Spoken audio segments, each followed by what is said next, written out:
I'm Quema Ledbetter, Chief Strategy Officer for Brookshore Industries. I'm here today to give a presentation on servant leadership, a key component in an effective organizational culture. So, today I will go over the presentation purpose, talk a little bit about evidence based decision making, evidence background and credibility, researcher philosophies and data analyses. I will end with a recommendation and some next steps. So, the purpose of this presentation is to first explain why evidence based approaches to decision making are critical. Also, to build on the article that the future CEO has already exposed us to regarding servant leadership, to introduce the board to additional evidence that supports the argument for making servant leadership a key component of the BI culture, and finally, to make a recommendation regarding servant leadership and our culture. Evidence based decision making is the 21st century, um, I hate to say trend, but it is fast becoming uh, the best practice for businesses in the private sector, public sector, nonprofit organizations on how they make decisions. Evidence based decision making gives you, the decision makers, exposure to researchers and practitioners who think deeply about the topic to be decided upon. And that's what's going to be happening today. We will be looking at researchers and seeing what they have found in regards to servant leadership. And being exposed to that will certainly help inform your decisions going forward. It also, evidence based decision making also uh, provides a way for you to give an explanation and justification to shareholders and other stakeholders about your decisions. Um, it promotes consensus among the board. So, let me tell you now a little bit about the evidence that I've been speaking about. First of all, the topic that we're getting evidence about is servant leadership. You'll see here a definition. Servant leadership is serving others by working toward their development and well being in order to meet goals for the common good. And so, in this context, the others are employees, making sure that they are growing and developing, that their well being is being taken care of. That is, kind of the centerpiece of servant leadership. There's many other definitions that talk about the characteristics, empathy and um, you know the ability to put yourself second and so forth. So just so that we're all on the same page with servant leadership, although I know that you've already been exposed to the Melchar and Bosco article, Achieving High Organization Performance Through Servant Leadership. Now, that title is a little bit misleading, but the article does, um, show that servant leadership, once it is present, especially in the senior ranks of an organization, then it will permeate throughout the organization. So it does indeed give us good evidence to that fact. However, there's another article I would like you to consider. It's called The Relationship Between Challenge and Hindrance Stressors and Emotional Exhaustion: The Moderating Role of Perceived Servant Leadership. And it's a mouthful, but it's a very impressive article that, instead of assuming that servant leadership is beneficial, the goal of the article is to show that servant leadership um, reduces burnout by reducing stress. and a very methodical research method and design goes into really making some strong uh, um, evidence to that fact. All right. So now that you know a little bit about the background of the two articles that are serving as our evidence regarding servant leadership and whether servant leadership should be part of the BI culture, we now turn to how credible are those articles? So you'll see in the table here that we look at some different categories that lend themselves to credibility in articles, credibility, and see that in almost every category, the Wu and Chu article is more credible.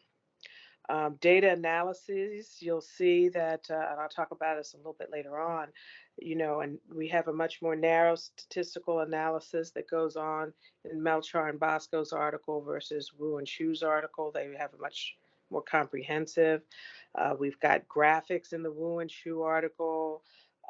Wu and Chu are contemporary 2020. Melchar and Bosco are back from 2010.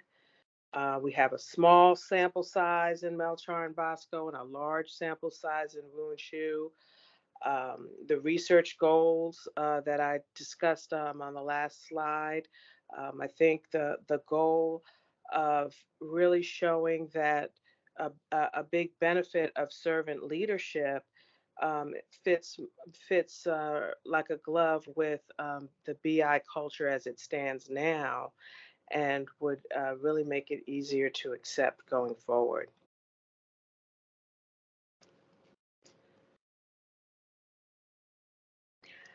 All right. Another important aspect to look at as we look at this evidence um, is the philosophies of the authors, the philosophies of the researchers who we're looking at. What is the author's view of the world? What is truth to them?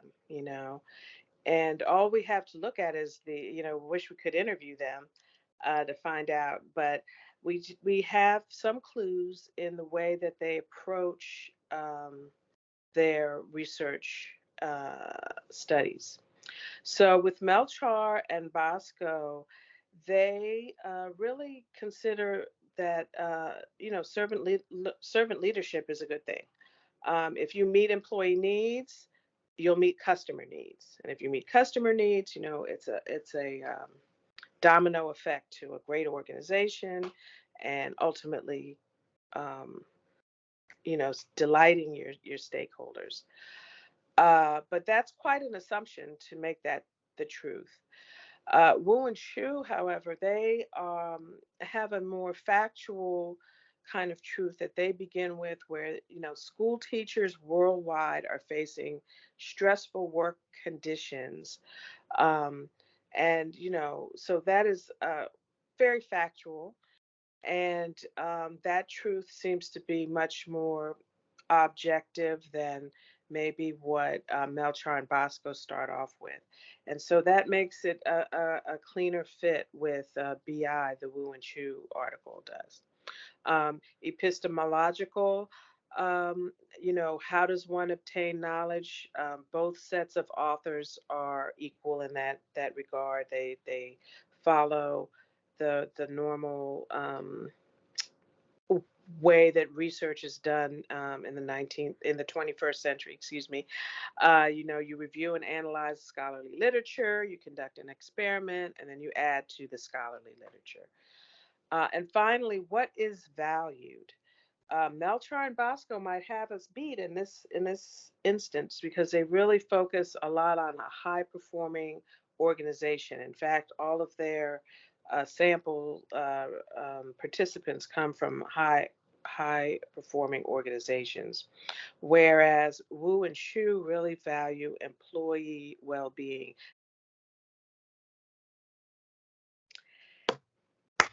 Data, data, data.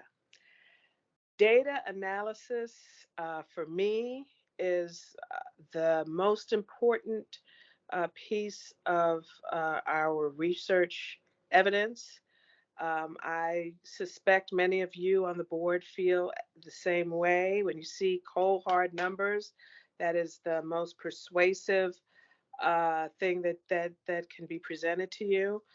I can tell you the Wu and Chu article does an excellent, comprehensive analysis using numbers. They use several different tools to do surveys to determine if people are stressed, they have challenge stress, hindrance stress. They use a very large sample size, over 2,600 participants, which is very large in the research world, with an 82% response rate. They took a lot of care in making sure that the survey tools were free of bias as much as they can be.